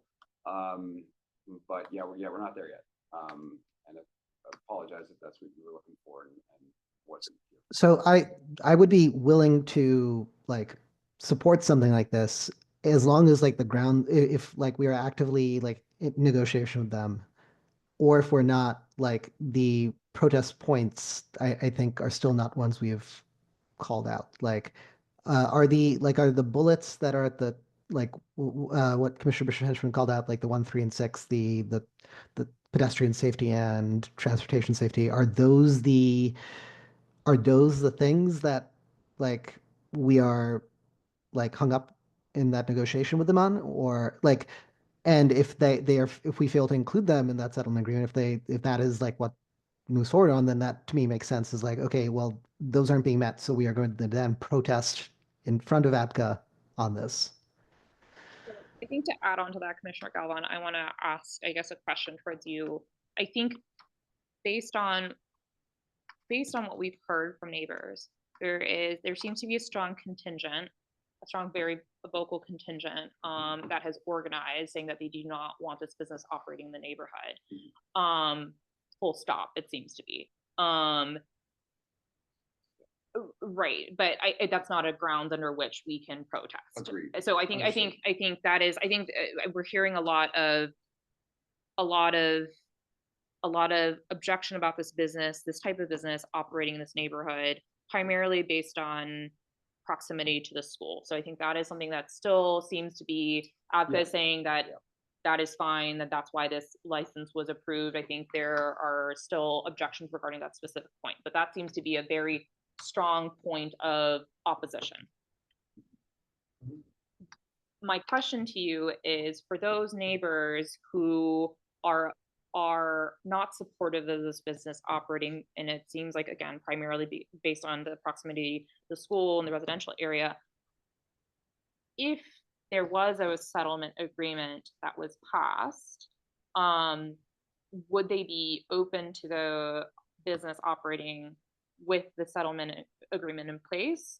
like the way that I've Yeah, heard it, the it seems to be one that, we've already had. or no, I guess, let me try to frame this question in a more straightforward way.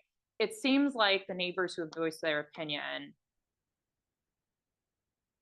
their strong vocal opposition to this business would still have opposition whether the settlement agreement passes or not.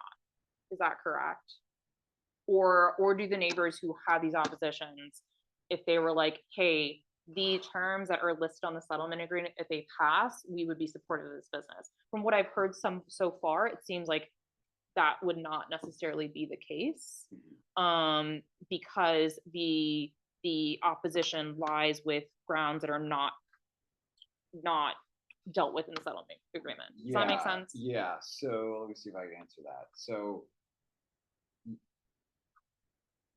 in my mind, the first question, which is it acceptable even as the law is written? I know some folks are saying it is, some folks are saying it isn't, for it to be within this distance of the daycare, right? The second part, which is, would those 130 residents be okay with a settlement agreement if we adjusted things to help address their concerns? Would that alleviate their concerns? I don't know, to be perfectly honest. I see Jessica's hand, so I'm going to recognize her, given that she's part of the neighbors not in support of the business. Thanks, Commissioner. So I don't think you're characterizing this correctly at all. We've absolutely brought numerous points on the aspects that the ANC can protest on in terms of pedestrian safety, loitering, property value, and of course the proximity to the daycare. It sounds like APCA pushed through a lot of application approvals before, legislation went into place or they even understood what they were approving. So let's just name that. And then to categorize, to make this black and white, would we care about a settlement agreement or we only want to dispute this? It's not a binary choice. Of course, we would want to have some sort of say in a settlement agreement if a protest doesn't go through, of course, but that doesn't also negate the fact that we absolutely do not want this business for the variety of reasons that we've expressed, including pedestrian safety, traffic issues, property values, and proximity to the school. Again, I'm happy to yet again put together on paper the reasons why we don't, for the reasons that the ANC can legally protest on, to make your but it's not just because we don't want this in the neighborhood. And I understand, Commissioner Henchman, that that's the way democracy works, but also the way democracy works is that you need to look at neighborhoods as a whole. And the reason why, Mr. Rogers himself said the only reason he picked this place is because the rent was so cheap, is because the property values are incredibly low here because of what happens on this specific block. So again, Commissioner Jen, I'm happy to get you those details again. So I think you mischaracterized my statement, Ms. Sarstedt. So what I was trying to say is that from what I understood, it seemed like in other licenses that we've talked about, it seemed like if we reach a settlement agreement, folks were willing to support the business. I think that based on what I've been hearing, it's that the opposition primarily has to do with its location. I hear your points. I understand what you are saying. But it seems like the opposition primarily has to do with the business operating in the specific location. So that was the point that I was going to get to. I think a lot of times people have been like, you know what, if this business adjusts their hours 2 hours, then we'd be willing to move forward. But that is what I was trying to say. I'm not saying that I don't hear you, and you made your points very clear. I'm going to recognize Keish, and then I'm going to go to Commissioner Bishop Henchman. Hey, everybody. So I just want to give a tiny little bit of background just to say, yes, someone was talking on this call a little bit about, what the voice of the people was, what did we vote for? And I was one of those people who voted for the legalization of this in the city. And I will just offer this.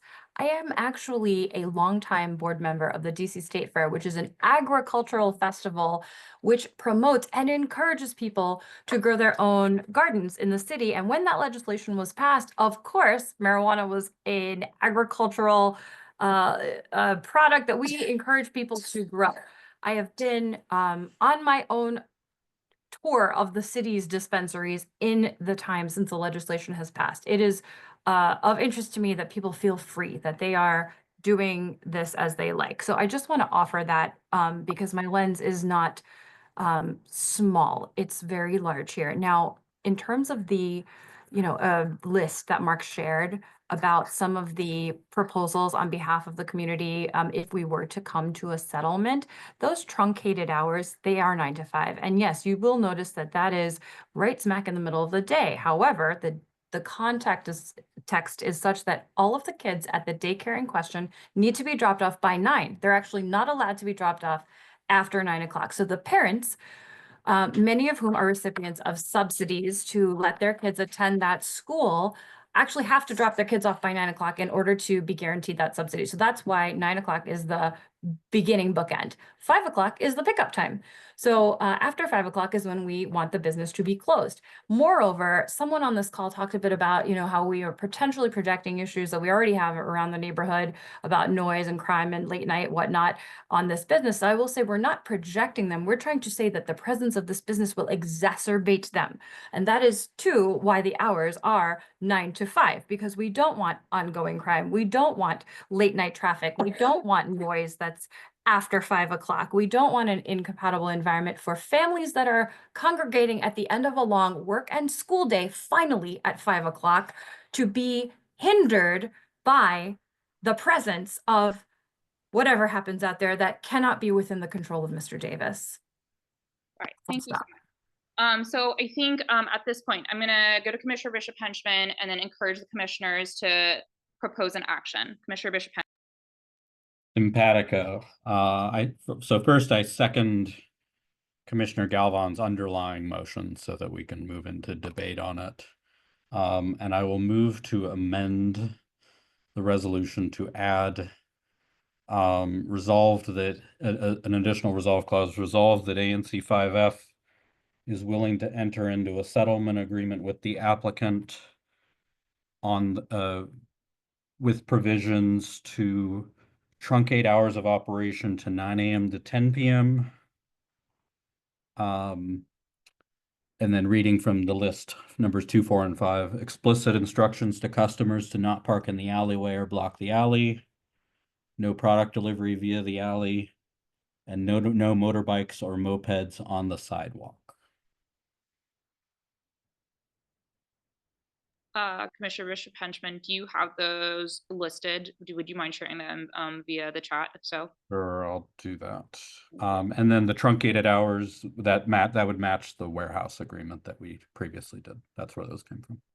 Great. So there has been, so Commissioner Bishop Henchman has seconded the motion and has moved to amend the protest language, which he will share in the chat. Commissioner Hurst?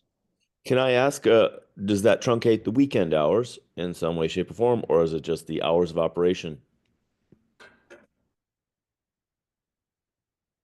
As I moved it, just the hours of operation. Great. So I will second Commissioner Bishop Henchman's amendment or movement to amend. Are there any other amendments on the table?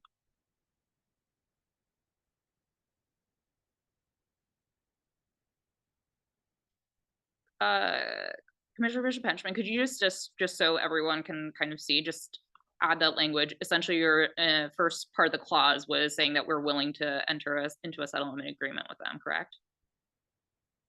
Yes, I'll add that also. Thank you.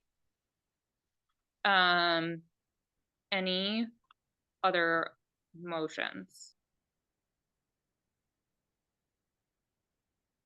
We have to dispense with the amendment before we do anything.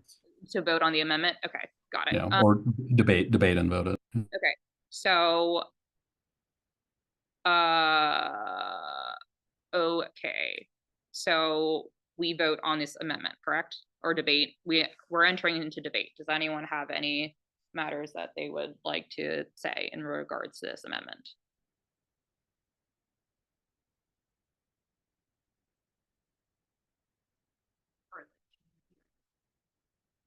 At this point, can a commissioner debate if that's great? I feel like we've heard a lot. Just, I guess, sorry, I don't want to cut you off, Commissioner Anderson. I guess more of a clarifying question here.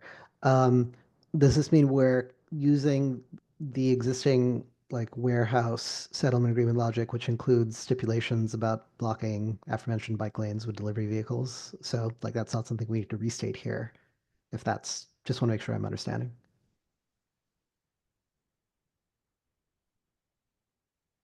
I guess that would be a question of whether that's in the draft already or not. Commissioner Galvan, in the draft agreement that you were sharing, does it still include the loading and unloading within a bike lane clause? Is that the same language that was already in the warehouse? Yes. Then I believe it does. Cool. Okay, in that case, I have no amendments or anything to propose here. Okay. Would it be, so if we wanted to debate changing the hours of operation, so right now this plans to do basically to truncate them from 9 a.m. to 11 p.m. to 9 a.m. to 10 p.m. Is that correct? So would there be any other commissioner support to do it even earlier than that, but not 5 p.m., maybe 8 p.m.?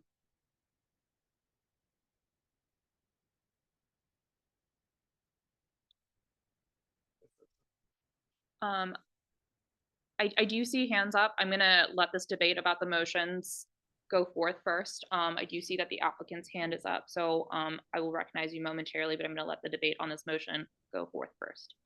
I So feel like go it ahead. should be Commissioner. consistent with what we have done with other marijuana businesses, that it's, as we had that trouble with the liquor store that wanted special rules for them. I don't think there should ever really be special rules for any particular category of business. There should be some consistency, and yeah, I don't know. That's I'm trying to figure out the specific language, just to be again fair, since I'm a stickler for specific language if we are entering in a debate. But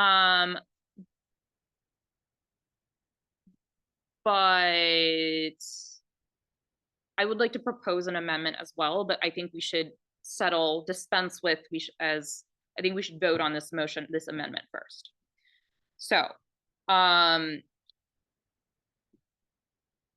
just gonna do we don't have to do a roll call vote on the amendment, correct? We can do a voice vote. We lost Commissioner Bishop-Henchman, but I believe we can do a voice vote on an amendment. Yeah.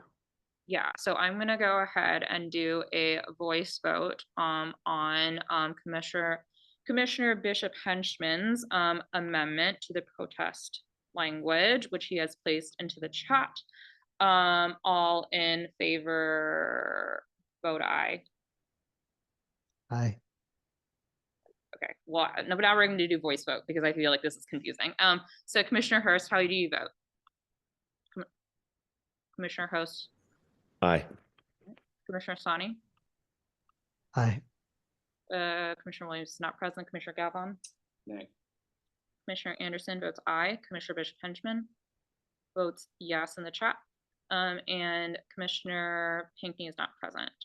So with a vote of 4 to 1 to 0, four in favor, 1 against, and 0 abstentions, this motion passes. I would like to propose adding language Maybe it's just as simple as to adding on to the clause, the first therefore be it resolved clause, after vehicular and pedestrian safety, perhaps just commas specifically this safety of children in the area with close proximity. I'll write it the language, but essentially I'll say the crux that I want to get at is by addressing vehicular and pedestrian safety, specifically the pedestrian safety of children in the area or something like that. But I will workshop the language and put it into the chat. Any other points from commissioners? Yeah, I'll mention that I think I think if we're going to address concerns about because I'm trying to clear my head here about the concerns with children, and in my mind, what really becomes problematic is if someone is purchasing something from the dispensary and using it in the public right of way in the presence of children, or using it somewhere and getting a car. And I know Roger said he did not expect that to happen, but I feel like in order to really address that, there has to be some sort of controls, and I don't know what those are. And that's the hard part, is how can you actually control others? And I know Roger, when I was talking with him yesterday, mentioned that, you know, they have specific packages that have to be sealed properly before they can purchase and take it out of the store. It's got a special seal to it, and you know, he can put on details on there that if, you know, what the DC law is, and try to address that. One other thought I'm thinking about, and this is just out loud here, I'm spitballing, but you know, could there be something about if someone uses the product and the owner recognizes it, that they get banned from that location? Is that even something that would be enforceable by ABCA, right? Because if we have an abuser who's using it in that area, that risk gets addressed. Would commissioners be open to that? If, I don't know, Commissioner Bishop Henchman, you're the legal expert here. I don't know, you know, if that would even be an option. I think I think these are things we should talk about. Yeah. So if there are negotiating provisions we want in the settlement agreement, we should add them. If we want to change the ones that we've added, if we want to change the grounds, we should add that. But you know, we should make our negotiating position very clear.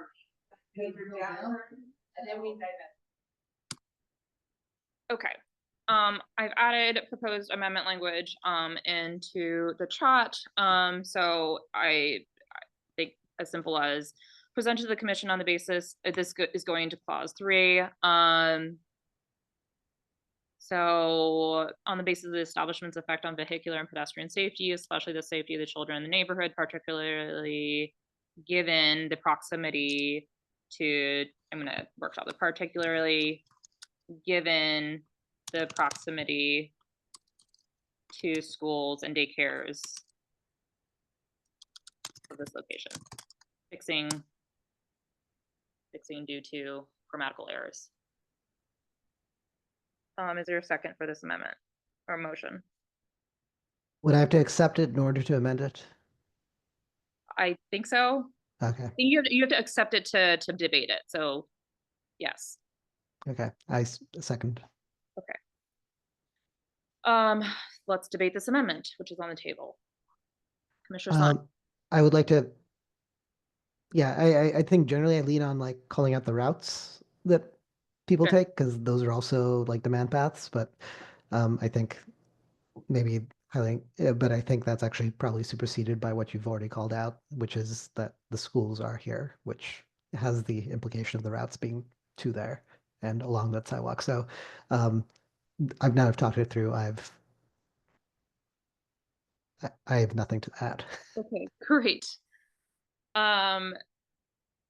So anyone else have a point with regards to this amendment? Okay, I'm gonna move to a voice vote on this amendment. Commissioner Hurst, how do you vote? Aye. Commissioner Sani? Aye. Commissioner Williams is not present. Commissioner Galvin? Aye. Commissioner Anderson is me, and I vote aye. Commissioner Bishop Henchman? I vote aye. Commissioner Pinckney is not present. So this amendment passes. Okay, so the overarching amendment, sorry, motion still on the table is this protest resolution. Are there any other amendments that commissioners are wishing to make?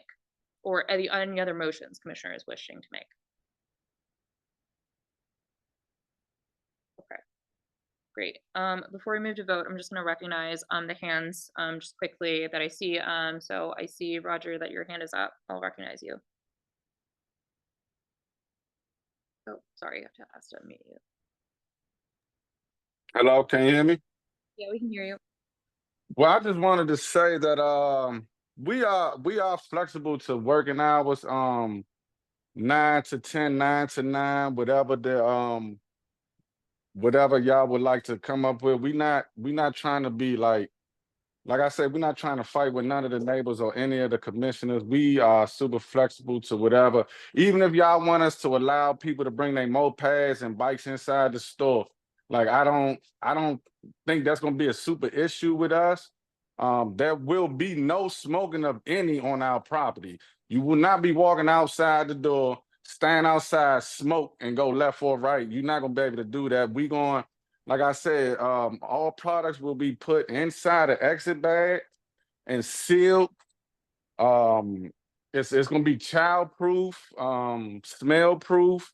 It will be no smells coming outside the store. So yeah, that's all I wanted to say. We flexible to whatever the commission and the neighbors would like as far as the resolution. Great, thank you so much, Roger. I'm just letting everyone know that I'm kind of going not as our usual procedure. We usually go straight to a vote, but given how passionate everyone has been on this issue, I'm kind of deviating a little bit. So I'm going to ask everyone to keep their comments short before we go into a vote. Keish, I'll recognize you now.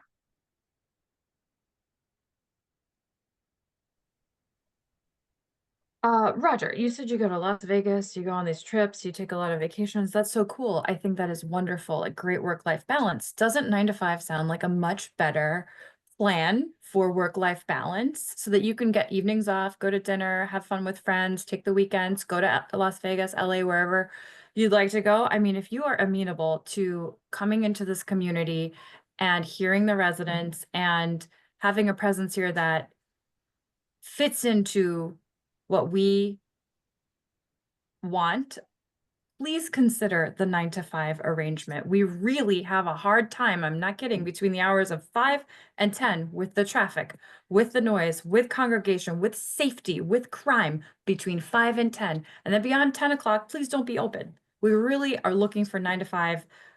Consider your own work-life balance. If you could consider a self-interest, if you would, as your angle here, that would be great. That would be great for us. Amazing. Thank you so much. I do want to kind of add a point because I do think it's important to state that like Roger has said that he lives 2 blocks from this place and he's been in this community. So I think he's not coming into this community. He's a member of this community as well. And I do think that it's important that we recognize that. All right. I don't see any additional hands. Oh, Roger, I'm gonna recognize you. No, I did lower my hand. I'm sorry. No, I didn't have anything to follow up. All right, perfect, excellent. Okay, so there is a motion on the table for this protest resolution. Any other commissioners wishing to debate this, or shall we move to a vote? So Commissioner Galvin. Because I know we just voted as a group to do till 10 p.m. And I know that's because we're trying to treat everyone equally, but if there are legitimate concerns from folks, let me rephrase that. if there are recommendations and the licensee is willing to accept them, would the commission as a whole be willing to accept a more restrictive on the hours than what is currently proposed? That's what I want to debate with folks here, because I know we tried to do 10, we just agreed. I voted against it, but is our folks amenable that if we come to an agreement with Roger that it's 9 to 5, would this commission approve that? Based on the new information that we know that he's amenable to that type of agreement. I would be open to saying no later and like updating our language to be no later. And that way we give downward flexibility to something that can maybe make a happier settlement agreement. But I think that would be sufficient. Would you agree, Commissioner? Or yes. Cool. Great. So it sounds like to incorporate that, sounds like there's a motion. Commissioner Sani. Yes, I motion that we amend the resolution as amended to say, to amend the point where we have the resolve clause that says, where it says that ANC 5F is willing to enter a settlement agreement that addresses these items, specifically point 1, which was originally truncated hours of operation, comma, to 9 a.m. to 10 p.m. I propose that we amend that specific point to be truncated hours of operation from 9 a.m. to no later than 10 p.m. I second that motion. Let's go into a voice vote. Commissioner Hurst. Aye. Commissioner Sani. Aye. Commissioner Williams is not present. Commissioner Galvin. Aye. Commissioner Anderson is myself. I vote aye. Commissioner Bishop Henchman. Aye. Commissioner Pinckney is not present. This motion passes. All right. Is there a motion on the table? I move that we vote on this resolution as amended. Seconded. Great, excellent. I think technically it was still on the table, but let's go ahead and move to a vote. Let's go into a voice vote on this matter. Commissioner Hurst, how do you vote? Aye. Commissioner Sani. Aye. Commissioner Williams is not present. Commissioner Galvin. Aye. Commissioner Anderson is myself, and I vote aye. Commissioner Bishop Henchman. Aye. Commissioner Pinckney is not present. So with a vote of 5-0 to 0, this motion passes. Is there a motion on the table? I move to adjourn. Excellent. Is there a second for that motion? Excellent. Commissioner Hurst silently seconded it. I will second it with my voice. Are there any objections? With none noted, we are now adjourned at December 3rd at 8:03 p.m. Thank you so much for all of your time and attention on this matter. We will see you in 2 weeks. Thank you, Commissioner. Bye, everyone.